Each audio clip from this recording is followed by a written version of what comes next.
Hoje é dia do quadro Lição de Casa, aqui no Piauí TV, primeira edição. A Daline Barbosa e o nosso consultor Cláudio Silva já estão aqui com a gente no estúdio. E você pode enviar perguntas ligando para 2107-6648 e enviando mensagens para o 981554422.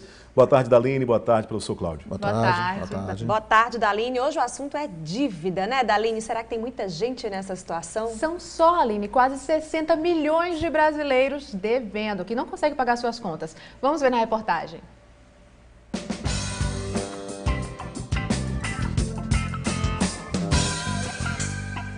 Vamos considerar que a sua dívida é desse tamanho, assim, bem controlada. Mas aí acontece um imprevisto, uma peça do carro que quebra, um problema de saúde e mais um imprevisto que só faz a sua dívida esticar e aumentar até um ponto em que não dá mais para aguentar. O economista Ricardo Alágio explica o que é que faz o elástico arrebentar, ou seja, a dívida ficar impagável. É o que se chama de juros compostos ou juros sobre juros. Se você não pagar o cartão, ou se você pagar apenas uma parcela do cartão, como muita gente faz na hora que está apertado, digamos assim, você vai pagar um juro altíssimo. E existe um outro problema, que ao deixar de pagar um mês, você já está levando uma multa, digamos assim, entre aspas, na verdade é o preço do dinheiro, de 14% a 15%. No outro mês, isso já vai calculado 15% em cima do original, mais 15%. Ou seja, em 2 meses, a dívida já aumenta 30%. Isso para muitas pessoas é uma situação totalmente inviável, né? E se for 3 meses, já aumenta quase 50%.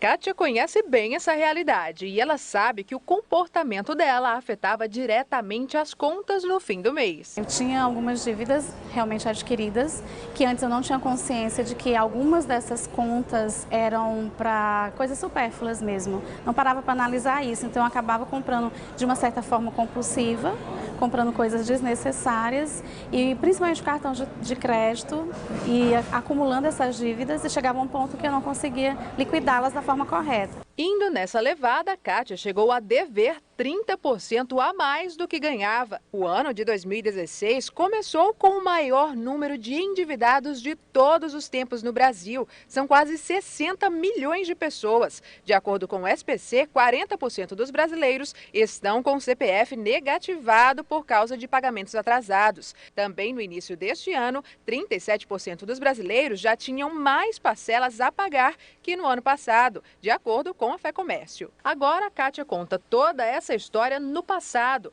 porque há um ano ela começou a saber mais sobre educação financeira, através de um curso oferecido na empresa que ela passou a trabalhar. Os conhecimentos que ela adquiriu estão fazendo ela gastar 60% menos do que gastava há um ano. Eu não deixei de comprar o que eu realmente preciso, mas agora eu já sei fazer boas compras. Tenho essa noção do que realmente é necessário e consigo economizar para realizar os meus sonhos. Hoje, Kátia está orgulhosa por ter se livrado das dívidas.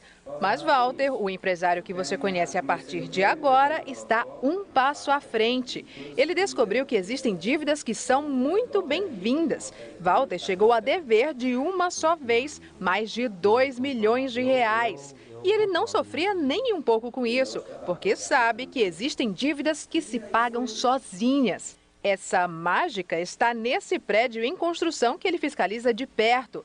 Walter constrói casas, apartamentos e kitnets para locação. São 10 apartamentos e um ponto comercial. Essa obra ela vai custar 400 a 500 mil reais, por aí. E o aluguel que eu vou cobrar, eu vou pegar o que de aluguel? Uns 4 mil reais de aluguel. E esses 4 mil reais não é nem a prestação, a prestação ainda é menor do que eu vou pagar do investimento ao banco. Para fazer o que Walter faz, é preciso dedicação, buscar muita informação e ele conta mais um segredo. Tem que ser corajoso e tem que ser também, eu acho, que também determinado, né? No caso, é a dívida investimento que gera dinheiro, que gera renda, gera receita. Mas aí tem a dívida que só gera dívida, não é, pessoal? Professor, explica pra gente a diferença básica entre uma dívida ruim e uma dívida boa. Veja só, uma dívida boa é aquela que você gasta e ela vai te trazer retorno maior que você gastou. Então, por exemplo, quando você investe num curso universitário, lá na frente você vai ter um emprego e vai ter um salário talvez muito melhor do que você tinha antes. Quando você investe num imóvel, o imóvel pode te dar um aluguel no futuro maior do que você pagou de prestação. Essa é uma dívida boa. Uma dívida ruim é quando você gasta com consumo, que aquilo não vai te acrescentar nada, nem vai te trazer nenhum benefício futuro. E só vai te trazer mais recursos para você pagar, mais despesas. Professor, é preciso ter dívidas para saber como empregar bem o seu dinheiro? Todo mundo tem que dever? Olha, eu sempre tenho uma máxima. A melhor coisa do mundo é ganhar dinheiro com dinheiro dos outros. Não é dinheiro com o seu próprio dinheiro. Se você tiver seu próprio dinheiro, investe e ganha. Com o dinheiro dos outros, aí vem a dívida. Desde que o que você pague, ele gere lá na frente um valor muito maior, que a gente chama tecnicamente de alavancagem financeira. Então, dever de maneira consciente e uma dívida que te traga retorno positivo é um bom negócio. Professor, eu queria que o senhor respondesse também, a maioria os brasileiros estão, na maioria, devendo. Qual o segredo para se livrar dessas dívidas ruins, para deixar isso para lá? Primeira coisa, ter disciplina, ok? Você se planejar, se organizar, fazer uma planilha e não se endividar mais. Eu não consigo entender como é que uma pessoa não consegue esperar 8 meses para comprar uma geladeira e paga uma geladeira a prazo 2 vezes. Então precisa ter disciplina. Depois da disciplina, persistência e se manter na disciplina. Com certeza, com 1 a 2 anos, ele sai do endividamento e volta a ter uma vida com tranquilidade. Agora vamos para as perguntas dos telespectadores que mandaram um e-mail para liçãodecasa@tvclube.com.br. O Alan Lewis diz que tem uma dívida no cartão de crédito e pergunta como faz para baixar o valor desse cartão e conseguir pagar essa dívida. Alan, faz o seguinte, faz uma proposta para o cartão. Diga para eles que você está com uma dificuldade para pagar e que você pode pagar tantos por mês. Uma proposta que você possa pagar e não que o cartão queira receber. E espere a resposta do cartão de maneira que você negocie de uma forma que te beneficie. Tem mais uma pergunta, mais um telespectador participando aqui da entrevista na tela, por favor. Vai lá, Daline.